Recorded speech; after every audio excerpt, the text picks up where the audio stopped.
El desarrollo del carácter y la personalidad, junto con la consolidación de ideales, es en gran medida uno de los aspectos más importantes de la adolescencia.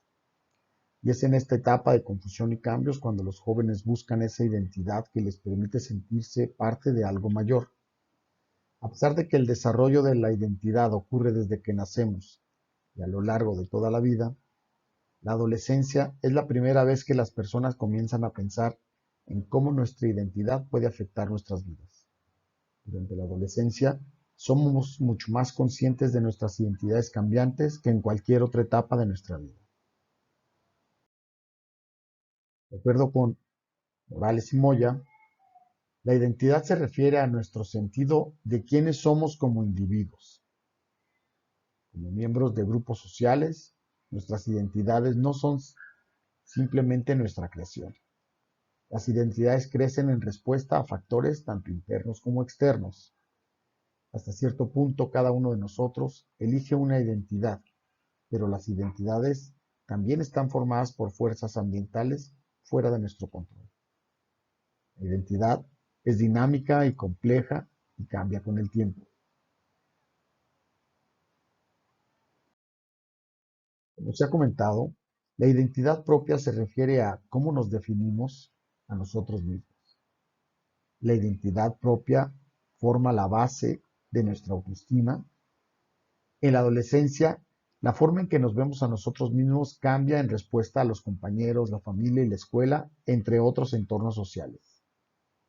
Nuestras identidades dan forma a nuestras percepciones de pertenencia. La identidad social, por otro lado, es construida por otros y puede diferir de la propia identidad. Por lo general, las personas clasifican a las personas de acuerdo con etiquetas, ampliamente definidas socialmente. Por ejemplo, si se tiene la piel oscura, es posible que los demás lo etiqueten como negro, aunque es posible que no haya adoptado esa identidad por sí mismo. Una identidad propia positiva se correlaciona con una autoestima positiva. La sociedad no valora todas las identidades por igual, por lo que algunos adolescentes pueden necesitar especialmente un refuerzo para ayudarlos a construir un sentido positivo de sí mismos. La mayor contribución de Henry Tashbell a la psicología fue la teoría de la identidad social. La identidad social es el sentido que tiene una persona de quién es en función de sus pertenencias grupales. Tashbell propuso que los grupos, por ejemplo, clases sociales, familia, equipo de fútbol, etc., a los que pertenecían las personas eran una fuente importante de orgullo y autoestima. Los grupos nos dan un sentido de identidad social, un sentido de pertenencia al mundo social. Dividimos el mundo en ellos y nosotros a través de un proceso de categorización social. Es decir, invariablemente colocamos a las personas en grupos sociales.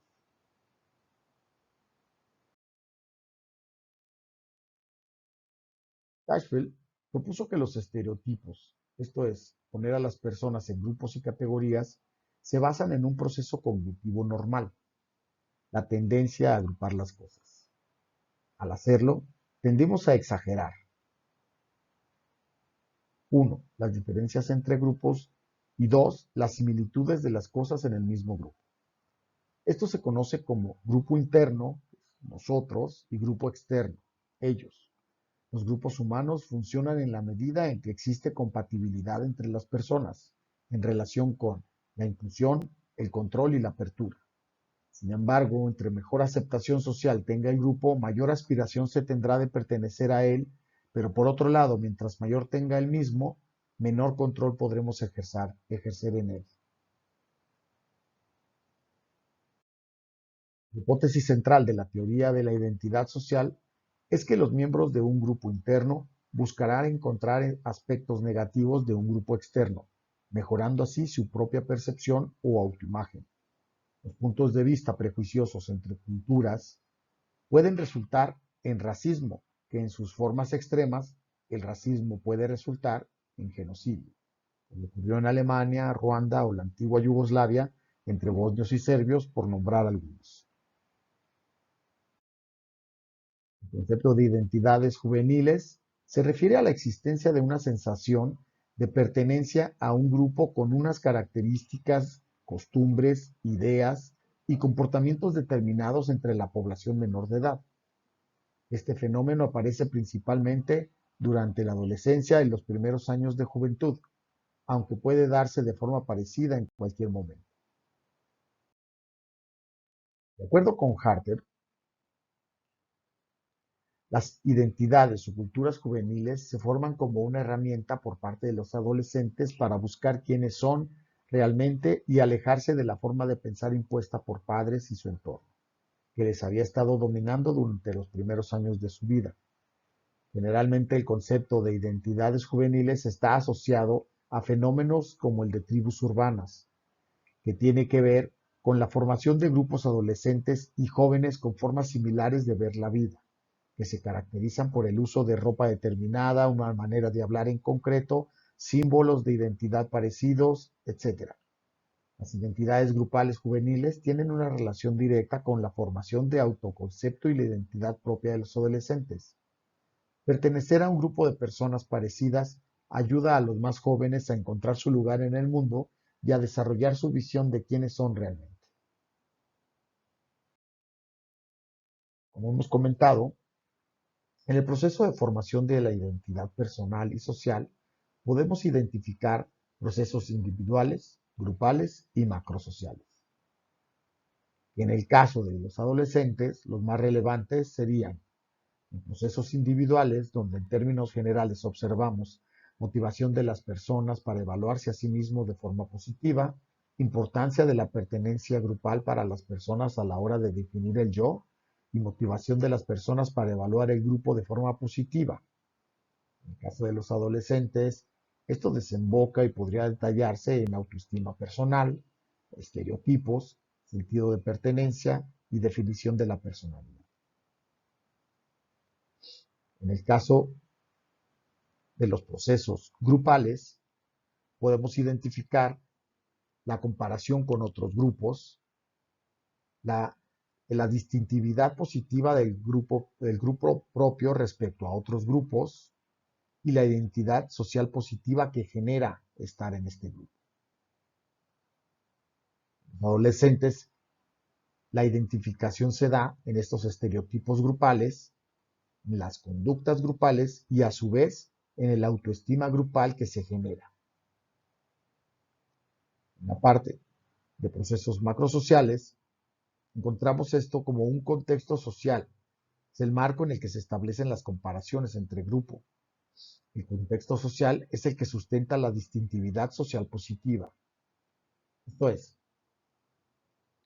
la parte macrosocial lo que permite es identificarse dentro de una sociedad qué tan distintivo es tu grupo.